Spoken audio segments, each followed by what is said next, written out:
Hello everyone, welcome to the channel. In this video we're gonna cover a few features from the VeVe app that I'm not sure you know about. Some of them are very basic, but I'm pretty sure there are two that I'm not too convinced that you know about them, and they are exciting ones. So if you like this kind of content about VeVe, NFTs, NFT marketplaces, please consider liking the video, subscribing to the channel, and I'll continue to bring you awesome informations or updates in relation to all these NFT topics. So let's get to it. So at the moment we're looking at an NFT that I have, Captain Carter, one of my favorites from the Mighty's collection, and I'm really happy about this one, right? So I'm looking at it, and we all know that your NFT starts rotating, and that's something automatic, right?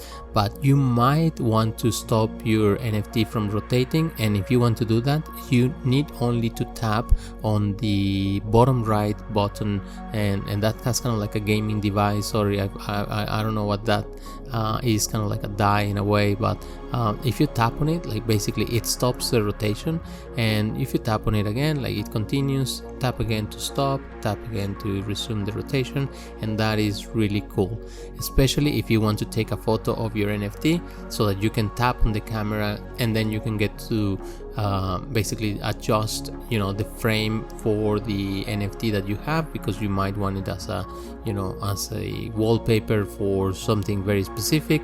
So in that way you can do that. You can adjust the filters, and that is really cool. You can adjust the intensity of all these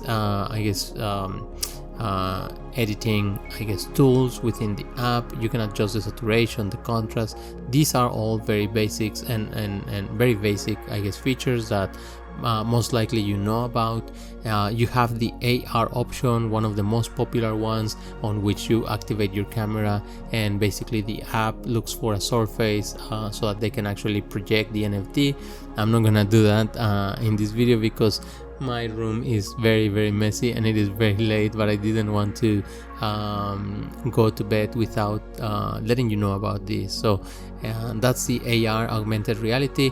We know that if you play with your NFT, let's say you're focusing on the eye and you want to bring your NFT to the right, to the original position, just tap on the arrow pointing down towards, you know, the left bottom right of the screen, and then it's going to bring it back to the original position, and it's going to start automatically rotating that NFT. So those are basic tools. Right now, the two that I'm going to mention you right now, those are the ones that I'm not sure you know about. So if we tap on the pencil, we can adjust the background. I didn't know that until like literally half an hour ago. So you have the Mighty's backdrop, and you might want to change it, right? Especially if you like editing photos or editing visuals.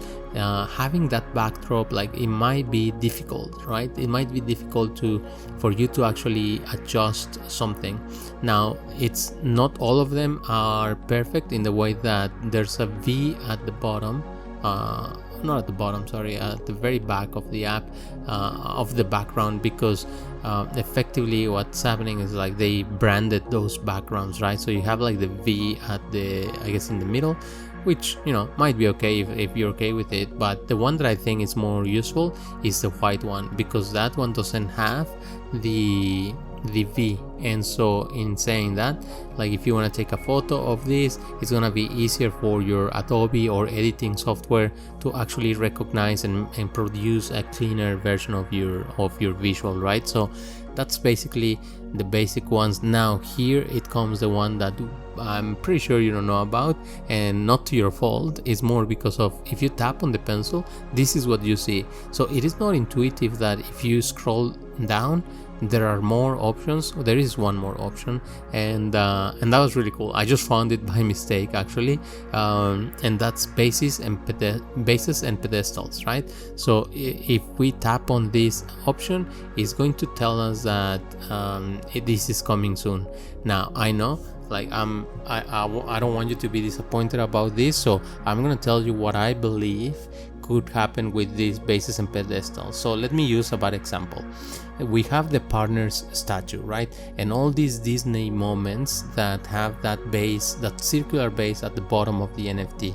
Now that is a cool one. It's a statue. I really like it, but if I think of the VeVeVerse, and potentially all these NFTs are going to be NFTs that you can utilize somehow, that they are going to be interactive potentially, right? Like we know that the DeLorean from Back to the Future, there's a lot of very strong rumors and information from AMAs and Telegram and Facebook groups that DeLorean, the interactive one-to-one, is going to be drivable in the VeVeVerse, right?